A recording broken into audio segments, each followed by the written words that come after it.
आज तक आप ध्यान दीजिएगा, किसी भी महापुरुष ने निज रूप किसी को नहीं दिया।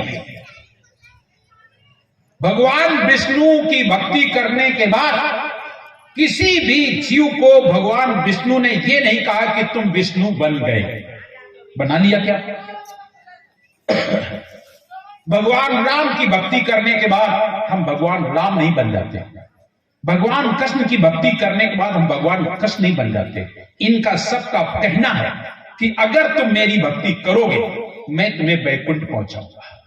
भगवान कृष्ण कहते हैं मैं तुम्हें गोलोक ले चलूंगा।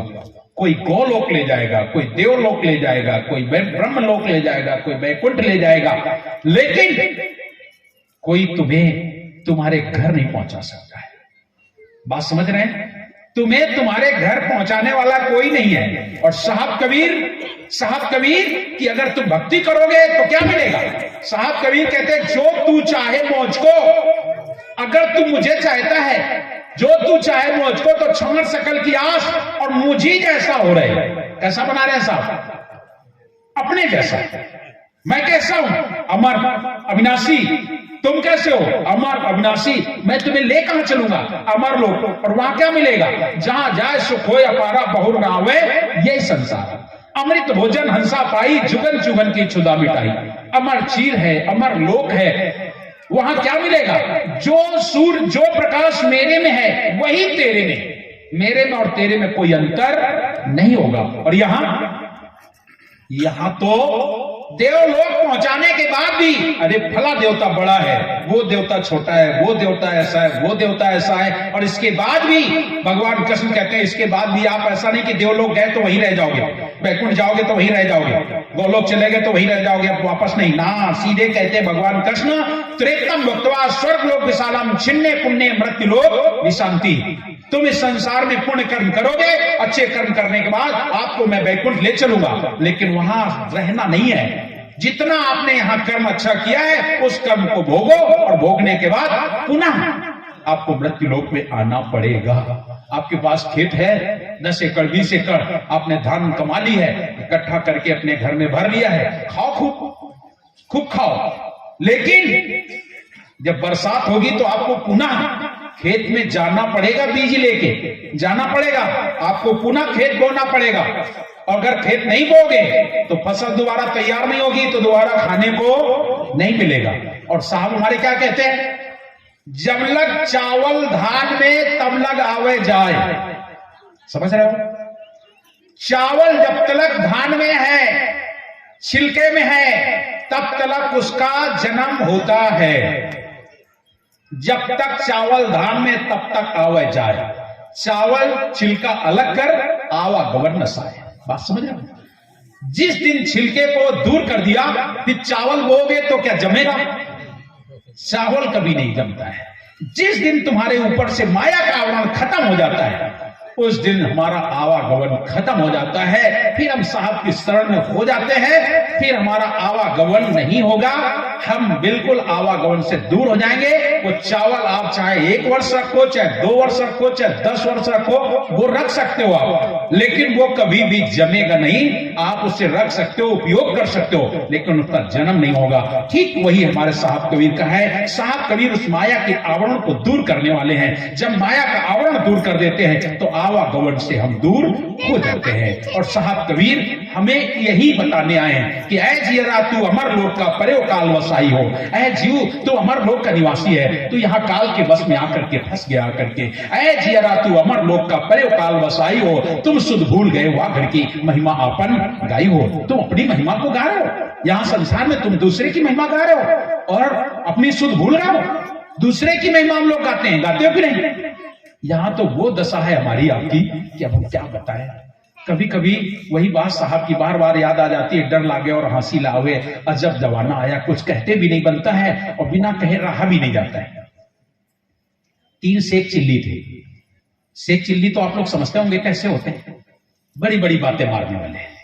3 शेख चिल्ली बैठे थे एक दिन, और तीनों शेख चिल्ली बोले, एक बात बताएं? बोले बताओ। हमारे बाबा बहुत बड़े पैसे वाले थे। कितने बड़े पैसे वाले थे?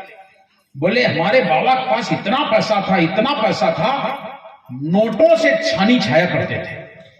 इतने बड़े पैसे वाले थे कि छानी छाते थे, वो नोटों से छाते थे। तो दूसरे को यह बात अच्छी नहीं लगी। दूसरा बोला, इसके बाबा इतने बड़े पैसे वाले थे, तो क्या तुम्हारे बाबा से मेरे बाबा कम थे क्या? तुम्हारे बाबा से मेरे बाबा कम थे क्या? अरे हमारे बाबा तो और बहुत बड़े पैसे वाले थे। बोले कितने बड़े पैसे वाले थे? बोले हमारे बाबा के पास एक मकान था, और एक मकान में एक कमरा इतना बड़ा था कि सुबह से चलते थे तो शाम हो जाती थी तो एक कमरा की उस छोर में पहुंच पाते थे। इतना बड़ा मकान था। एक कमरा जब इतना बड़ा था तो सोचो कितना बड़ा मकान हो। मेरे बाबा का इतना बड़ा मकान था कि उस छोर से चलते थे और उस छोर में जाने के लिए पूरा दिन लग जाता था। तो तीसरा ने सोचा ये भी अपने बाबा की बड़ाई कर रहा है, तो ये भी अपने बाबा की बड़ाई कर रहा है। तीसरा बोला, मैं भी बता देता हूं मेरे बाबा कैसे हैं। तीसरा बोला, तुम्हारे बाबा से मेरे बाबा कम नहीं थे, हमारे बाबा के पास बहुत पैसा था। बोले कितना पैसा था? बोले मेरे बाबा के पास इतनी खेती थी कि पानी नदी से, तालाब से पूरा नहीं पड़ता था। अगर उन्हें पानी की जरूरत होती थी तो एक बल्ली रखते थे और बादल में लगा करके पानी बरसा लिया करते थे। इतनी सारी खेती थी।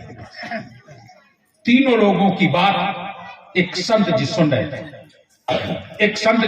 थे। संत जी ने देखा कि तीनों बड़ी बड़ी बातें मार रहे हैं। संत जी बड़े प्यार से आए और आके बोले, बेटा क्या बोल रहे हो? बोले कुछ नहीं, मैं बता रहा हूं कि मेरे बाबा ऐसे थे। कैसे थे? बोले मेरे बाबा, अरे उनके पास इतना पैसा था, नोटों से छानी छाते थे। महाराज जी बड़े प्यार से बोले, ठीक है बेटा, तुम्हारे बाबा नोटों से छानी छाते थे। बोले एक बात बता, तेरे जेब में 10 का नोट है कि नहीं? तेरे जेब में 10 का नोट है कि नहीं? तो गरीब आदमी था। बोले नहीं, मेरे पास तो नहीं है। महाराज जी ने बहुत फटकारा, तू इतना दुष्ट है, इतना अधर्मी पापी निकला, इतना नालायक निकला कि अपने बाबा की सारी संपत्ति तूने बर्बाद कर दी। जिसके बाबा के पास इतना पैसा हो कि नोटों से छानी छाती हो और उसके नाती के पास 10 रुपए का नोट ना हो, तो तेरे से नालायक कोई और नहीं हो सकता। अब वो चुप हो गया। दूसरे से पूछा, तुम क्या बोल रहे थे? बोले मेरे बाबा के पास इतना बड़ा घर था कि सुबह से चलते थे, शाम को एक कमरा पार कर पाते थे, मुश्किल से उस किनारे पहुंचते थे। तो बड़े प्यार से बोले, बेटा एक बात बता, कहां रहता है? बोले मैं तो राजनाथ गांव में रहता हूं। कहां रहते हो? किराए पे रहता हूं। तू भी बहुत बड़ा नालायक है। जिसके बाबा के पास इतना बड़ा मकान हो और उसका बच्चा किराए पर रहता हो, मतलब तुम भी बहुत बड़े नालायक हो। वो भी बेचारा शांत हो गया। तीसरे से पूछा, तुम क्या कहते हो? बोले मेरे पास इतनी खेती थी बाबा के पास कि हम लोग पानी पूरा नहीं कर पाते थे और बादल में बल्ली लगा करके पानी बरसाते थे। गुरु जी ने पूछा, एक बात बता बेटा, तेरे पास कितनी खेती है? बोले महाराज मेरे पास खेती कहां है, बस 10 डिसमिल बचा है। तू भी बहुत बड़ा नालायक है। इतनी सारी खेती होने के बाद और तेरे पास 10 डिसमिल। बात समझ में आई मेरी? ये तीनों को महाराज जी ने फटकार लगा दी। ऐसे ही तो हम आप सब हैं कि नहीं? हमारे भगवान ऐसे, हमारे भगवान वैसे, हमने ये किया, अरे हमारे भगवान ने ऐसा कर दिया, हमारे भगवान ने ऐसा कर दिया, वो भगवान बड़े, वो भगवान बड़े, मेरा भगवान बड़ा, तुम्हारा भगवान छोटा, मेरा भगवान बड़ा, तेरा भगवान छोटा। अरे तुम तो बताओ तुम्हारे पास क्या है? तुम कैसे बैठे हो?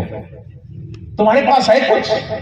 भगवान ने तो, हनुमान जी ने, भगवान कृष्ण ने, दोनों लोगों ने पहाड़ उठा लिया, और तुम लोग क्या कर सकते हो? कुछ तो कर सकते हो ना, कुछ तो करो। केवल हम बड़ाई करना जानते हैं। अरे कभी अपने जीवन में भी तो सीख लो, अपने जीवन में भी तो कुछ करने का प्रयास करो। राजा हरिश्चंद्र बहुत बड़े दानी थे। तुमने किसी भिखारी को एक मुट्ठी चावल दिए? राजा हरिश्चंद्र की बात करते हैं, राजा शिव की बात करते हैं, कर्ण की बात करते हैं, और वो आदमी इतना कंजूस कि सुमी, एक आदमी बढ़िया सत्संग चल रहा था, देख के आया, बड़ा उदास है। नहीं, ये हीरूदास कैसा है, हर साल सत्संग कराता है, इतना सारा पैसा बर्बाद कर देता है। इतना बड़ा टेंट लगाया, इतने लोग आए, बढ़िया जाने कहां कहां से गुरु जी को बुलाता है, बहुत पैसा बर्बाद करता है। देख करके बड़ा उदास हो गया, इतना सारा मेरे पास पैसा होता तो मैं जाने क्या करता।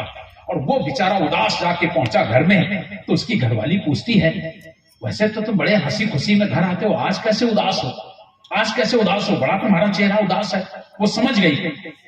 उसकी पत्नी कहती है, या तो इसका कुछ गिर गया है, या ये उदास इसलिए है, या तो किसी को कुछ दे दिया है, क्योंकि ये सूम आदमी है।